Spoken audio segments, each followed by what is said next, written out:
Pemirsa, sebelum kami lanjutkan perbincangan, kami akan menghadirkan informasi ada Twitter dari mantan Kepala PPATK Yunus Hussein yang mengatakan bahwa calon Kapolri sekarang pernah diusulkan menjadi menteri, tetapi pada waktu pengecekan info di PPATK dan KPK, yang bersangkutan mendapat rapor merah alias tidak lulus. Kita akan langsung tanyakan kepada Pak Ahmad Basarah. Pak Ahmad Basarah, komentarnya bahwa Budi Gunawan pernah mendapat rapor merah dari PPATK, Pak Ahmad Basarah. Ya, yang pertama saya ingin menanyakan apa kapasitas Yunus Hussein mengumumkan lewat Twitternya apa yang dia sebut sebagai hasil laporan KPK dan PPATK. Ya. Itu melanggar asas praduga tak bersalah. Karena pertama, dari sisi kelembagaan saja, kalaupun Presiden Republik Indonesia sebagai pemerintah bertanya kepada institusi Komisi Pemberantasan Korupsi, itu sifatnya konsultatif, ya. Tidak boleh masyarakat, warga negara, orang per orang di Republik ini dihukum atas dasar dugaan, ya. Sekalipun KPK adalah penegak hukum, tetapi sepanjang dugaannya itu belum menjadi keputusan hukum atas dasar keputusan pengadilan, maka hal tersebut belum dapat dikatakan sebagai sebuah fakta hukum. Nah, Yunus Hussein mengumumkan hal itu dengan motif apa? Ya, dalam kompetensi apa? Ya, selagi-lagi tidak boleh seorang warga negara ini dihukum dengan isu, rumor, dan sebagainya. Kecuali memang KPK secara resmi mengumumkan hasilnya, dan bahkan kalaupun mengumumkan, KPK seharusnya menindaklanjuti dugaan-dugaan itu hingga tidak berhenti menjadi dugaan, tapi menjadi proses hukum. Nah, sekarang kan pertanyaannya, jangankan hal itu telah menjadi penyidikan KPK, penyelidikan saja belum. Bagaimana hal itu dijadikan satu dasar pertimbangan hukum untuk memberikan vonis kepada Budi Gunawan? Nah, oleh karena itu saya punya dugaan justru sebaliknya, jangan-jangan Pak Yunus Hussein punya calon Kapolri yang lain. Sehingga dia memakai politik belah bambu, menginjak Pak Budi Gunawan dengan isu rumor keputusan KPK dan mungkin ingin mengangkat calon Kapolri yang lain. Saya kira ini satu etika politik yang menurut saya sangat tidak baik untuk kita kembangkan sebagai satu proses pendidikan politik kepada rakyat, begitu. Oke, saya kira itu tanggapan saya. Basarah, kalau kemudian mencoba berpikirnya dengan cara yang berbeda, misalnya menempatkan mantan Kepala PPATK yang memang punya informasi dan dia sekarang sebagai masyarakat ingin memberikan masukan agar tidak salah pilih, bagaimana dengan seperti itu? Ya, silakan memberikan masukan itu kepada Presiden Jokowi. Jangan itu diberikan kepada publik. Ini kan namanya mobilisasi opini publik atas dasar isu, atas dasar rumors. Kenapa saya katakan demikian? Karena Yunus Hussein tidak punya kompetensi untuk mengumumkan hal itu karena dia bukan ketua PPATK dan dia juga bukan pimpinan KPK. Oke, Pak Nasir Jamil mungkin ada komentar. Boleh tidak sih sebagai mantan Kepala PPATK kemudian membuka informasi yang dia ketahui sebelumnya agar tidak salah pilih? Ya, sebenarnya sah-sah saja ya sebagai bahagian dari warga masyarakat dia mencoba untuk merespon ya keputusan presiden tersebut.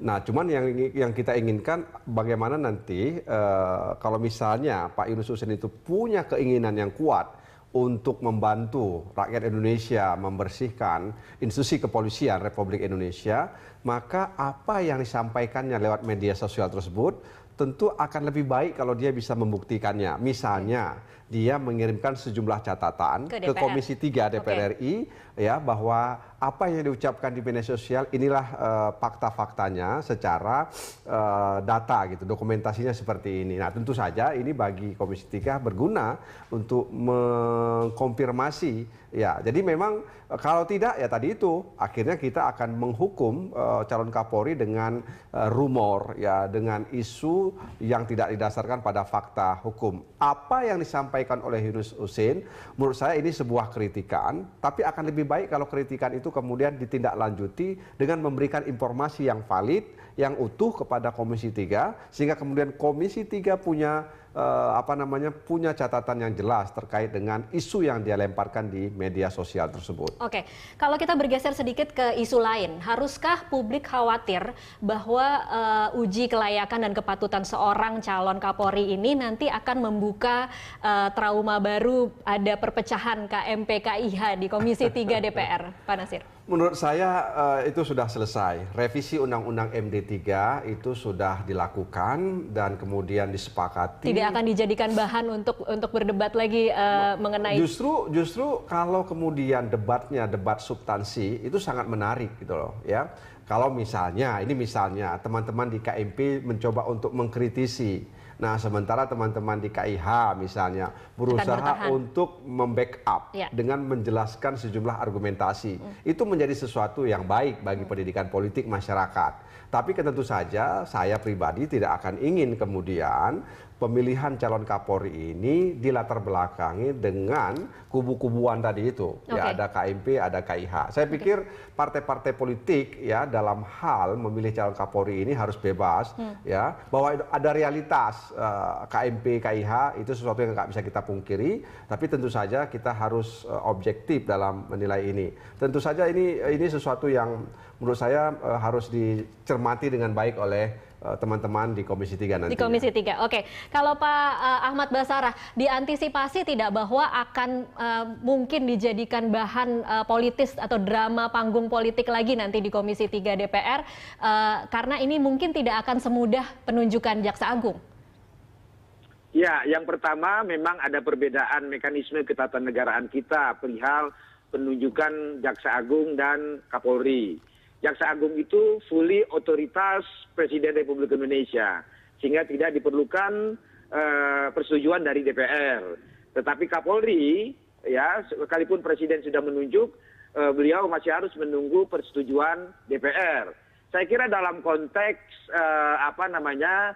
fit and proper di DPR, wabil khusus di Komisi 3, sepanjang saya mengikuti 2 kali fit and proper test calon Kapolri sejak periode yang lalu, baik sejak Pak Timur Pradopo maupun Pak Sutarman, saya tidak melihat ada sedikit pun rekan-rekan di Komisi 3 dari semua fraksi, termasuk juga fraksinya Pak Nasir Jamil, yang menempatkan diri secara eksklusif gitu.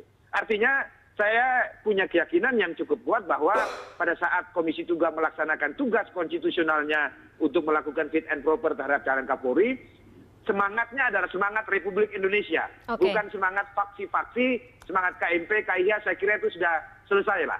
Level Pak Jamil ini dan kawan-kawan yang lain itu secara politik itu sudah makrifat lah, kira-kira begitu, Tasya. Sehingga tidak perlu ada kekhawatiran bahwa akan ada politisasi, akan ada kubu-kubuan. Saya pribadi cukup punya keyakinan tentang hal itu. Oke, kalau kemudian ternyata dalam uji kelayakan dan kepatutan tidak memuaskan dan kemudian ditolak, apa kira-kira alternatif selanjutnya, Pak Ahmad Basarah?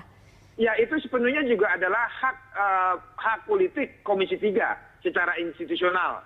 Karena Komisi 3 punya kewenangan untuk menyetujui atau tidak menyetujui usulan Presiden tersebut. Sehingga oleh karena itu, mari kita tunggu bagaimana proses fit and proper itu berjalan. Ya, saya kira seluruh rekan-rekan fraksi di Komisi 3 akan menggunakan hak konstitusionalnya dengan sebaik-baiknya agar kita semua juga dapat mempersembahkan persetujuan atau dukungan kepada seorang calon Kapolri yang akan memiliki kemaslahatan yang sangat baik bagi kepentingan bangsa dan rakyat Indonesia.